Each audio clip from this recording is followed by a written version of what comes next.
जय माता दी दोस्तों। नवरात्रि हिंदू धर्म का एक बहुत ही पवित्र और शक्तिशाली पर्व माना जाता है।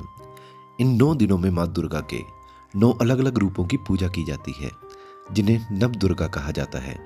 मान्यता है कि अगर कोई भक्त इन 9 दिनों में सच्चे मन से माता रानी की पूजा करता है तो उसके जीवन से दुख, संकट और नकारात्मक शक्तियाँ दूर होने लगती हैं। लेकिन बहुत कम लोग जानते हैं कि नवरात्रि के किस दिन किस देवी की पूजा होती है, उस देवी का महत्व क्या है, उस दिन कौन सा रंग पहनना शुभ होता है और उस देवी की पूजा कैसे करनी चाहिए। आज इस वीडियो में हम विस्तार से जानेंगे माँ दुर्गा के 9 रूप और उनका गहरा आध्यात्मिक महत्व। तो सबसे पहला दिन है माँ शैलपुत्री। नवरात्रि के पहले दिन माँ शैलपुत्री की पूजा की जाती है। शैलपुत्री का अर्थ है पर्वतराज हिमालय की पुत्री। पौराणिक कथा के अनुसार माँ शैलपुत्री पिछले जन्म में माता सती थी। जब उनके पिता दक्ष ने भगवान शिव का अपमान किया तो माता सती ने यज्ञ की अग्नि में अपने प्राण त्याग दिए। अगले जन्म में उन्होंने हिमालय के घर जन्म लिया और वह शैलपुत्री कहलाई। माँ शैलपुत्री का वाहन बैल यानी कि नंदी है और इस दिन का शुभ रंग, पहले दिन पीला रंग पहनना शुभ माना जाता है। इस दिन माता को घी, सफेद फूल और मिश्री का भोग लगाया जाता है।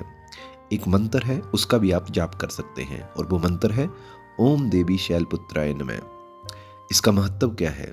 माँ शैलपुत्री की पूजा करने से जीवन में साहस और स्थिरता आती है। दूसरा दिन, नवरात्रि के दूसरे दिन माँ ब्रह्मचारिणी जी की पूजा की जाती है। माना जाता है कि माता पार्वती ने भगवान शिव को पति रूप में पाने के लिए हजारों वर्षों तक कठोर तपस्या की। उनकी इसी तपस्या के कारण उन्हें ब्रह्मचारिणी कहा गया। अब इस दिन के शुभ रंग की बात करते हैं। दूसरे दिन हरा रंग पहनना शुभ माना जाता है और इस दिन माता को चीनी और फल का भोग लगाया जाता है। और एक इस दिन का मंत्र का जाप भी आप कर सकते हैं और वो मंत्र है ओम देवी ब्रह्मचारिणे नमः। माँ ब्रह्मचारिणी तप, धैर्य और साधना की देवी मानी जाती है। अब बात करता हूं मैं तीसरे दिन की। नवरात्रि के तीसरे दिन माँ चंद्र घंटा की पूजा होती है। इनके मस्तक पर अर्धचंद्र घंटी के आकार का होता है। अब बात की जाए माँ के वाहन की तो माता जी का वाहन है शेर। और इस दिन के शुभ रंग की बात की जाए तो तीसरे दिन ग्रे रंग को शुभ माना जाता है। अब मैं बात करता हूँ पूजा की। इस दिन माता को दूध या खीर का भोग लगाया जाता है और मंत्र है ओम देवी चंद्र घंटाय नमः। महत्व क्या है? माँ चंद्र घंटा भय और नकारात्मक शक्तियों को दूर करती है। अब मैं बात करूंगा चौथे दिन की। नवरात्रि के चौथे दिन माँ कुष्मांडा की पूजा होती है और इसकी एक प्राचीन कथा है। धार्मिक मान्यता है कि जब सृष्टि में चारों ओर अंधकार था तब माँ कुष्मांडा ने अपनी मुस्कान से ब्रह्मांड की रचना की। इस दिन का शुभ रंग है नारंगी और पूजा में माता को मालपुआ और फल चढ़ाए जाते हैं। इस मंत्र का भी आप जाप कर सकते हैं ओम देवी कुष्मांडाय नमः। पांचवा दिन माँ स्कंद माता के नाम होता है। तो नवरात्रि के 5वें दिन माँ स्कंद माता की पूजा होती है। इनकी गोद में भगवान कार्तिकेय बैठे होते हैं। 5वें दिन सफेद रंग शुभ माना जाता है और पूजा में माता जी को केले का भोग लगाया जाता है। एक मंत्र इनका भी है, अगर इस दिन जाप करें तो पुण्य मिलता है और वो मंत्र है ओम देवी स्कंद माताय नमः। अब छठे दिन की बात की जाएगी। नवरात्रि के छठे दिन माँ कात्यायनी की पूजा की जाती है। महर्षि कात्यायन ने देवी की कठोर तपस्या की थी। उनकी तपस्या से प्रसन्न होकर देवी ने उनके घर जन्म लिया और फिर उनका नाम कात्यायनी पड़ा। छठे दिन के लिए लाल रंग पहनना शुभ माना जाता है और मंत्र का जाप भी आप कर सकते हैं और वो मंत्र है ओम देवी कात्यायनी नमः। अब नवरात्रि के 7वें दिन की बात करता हूँ। नवरात्रि के 7वें दिन माँ कालरात्रि जी की पूजा होती है। माँ कालरात्रि का स्वरूप बहुत उग्र माना जाता है, लेकिन अपने भक्तों के लिए यह सुरक्षा और शक्ति का प्रतीक है। 7वें दिन नीला रंग शुभ माना जाता है और ओम देवी कालरात्रे नमः इस मंत्र का जाप आप कर सकते हैं। यह है 7वें दिन का मंत्र। अब बात करता हूँ मैं 8वें दिन की। नवरात्रि के 8वें दिन माँ महागौरी की पूजा होती है। माँ महागौरी का स्वरूप बहुत शांत और सुंदर माना जाता है और 8वें दिन गुलाबी रंग शुभ माना जाता है। 8वें दिन के लिए माँ महागौरी जी के लिए एक मंत्र का जाप भी है ओम देवी महागौराय नमः। इस मंत्र का जाप करने से आपको काफी पुण्य मिलेगा। अब बात करता हूँ मैं 9वें दिन की। नवरात्रि के अंतिम दिन माँ सिद्धात्री की पूजा होती है।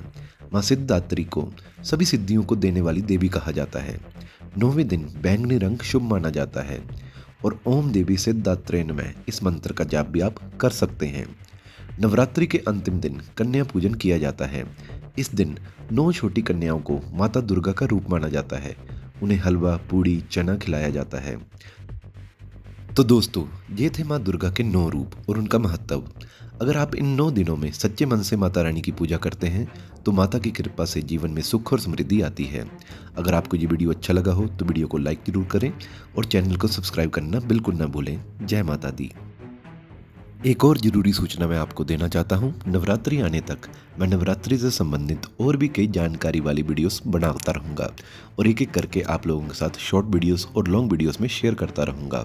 तो चैनल पर आप बने रहिएगा ताकि आपको उन वीडियोस का लाभ मिल सके। अभी मैं आने वाले दिनों में एक वीडियो ये भी बनाऊँगा कि नवरात्रि के दिन में या नवरात्रि के दिनों में आपको कौन सी 7 गलतियाँ बिल्कुल नहीं करनी चाहिए। और तो और आपको पता होना चाहिए नवरात्रि कौन से दिन से शुरू हो रही है और कब उसका समापन है।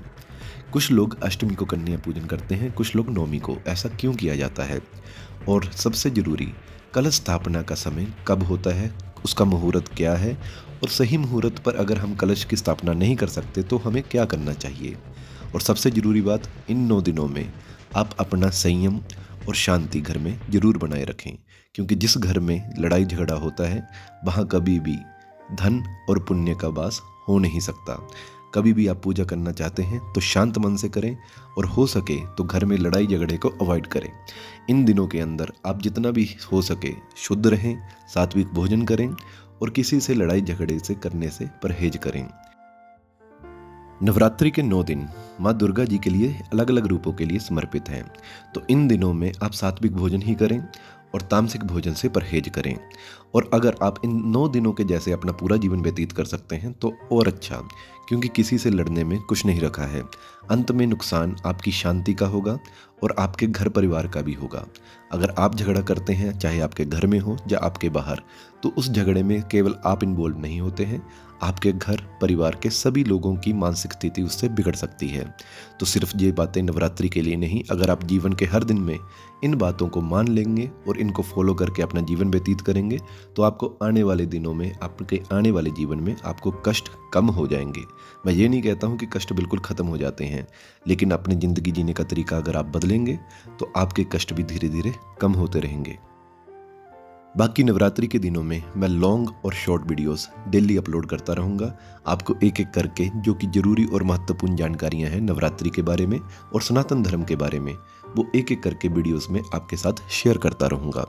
और अगर आपको डेली का राशिफल देखना है तो मेरे चैनल पर हर रोज़ सुबह 6:30 बजे एक शॉर्ट वीडियो अपलोड होती है, उसमें आप अपना राशिफल जरूर देखा करें। और इस वीडियो के लिए बस इतना ही। अंत में कहूँगा जय माता दी।